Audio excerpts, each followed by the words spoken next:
रहू तो ऐसे मत कर धन। थोड़ा थोड़ा राजा जी सुता तारा दशहरा के कोरा राजा जी। हे हरे राम कृष्ण जगन्नाथ प्रेमानंद क्या थोड़ा थोड़ा राजा जी सुता तारा दशहरा के कोरा राजा जी।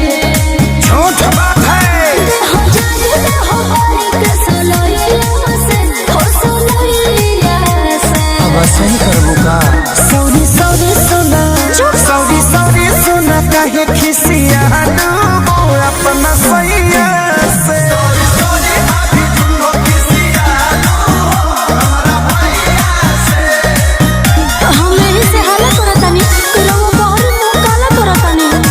मत रूठो ई सब बात है झूठो।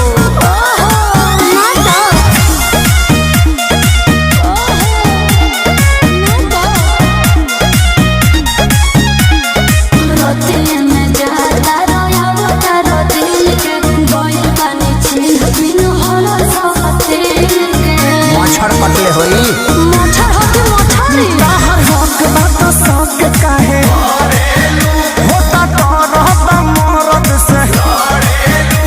चुप रही और संदनी तोहरा रवैया से हो रवैया से।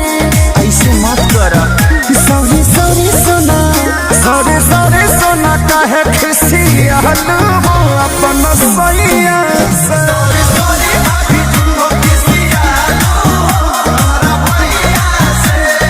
रवा कुछ कहीं हम माने वाला नहीं की।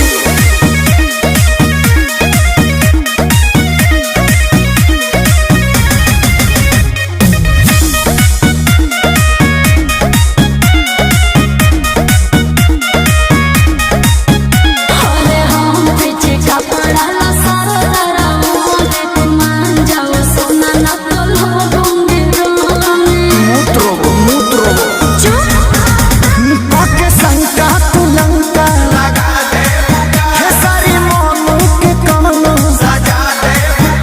दर्द कुछ से ना जाए रित से सुख नहीं जाए दवाइया से हो दवाइया से। काहे नहीं खुश सुना सौरी सौरी सुना सौरी सौरी सुना कहे खिसियालू अपना सैया से।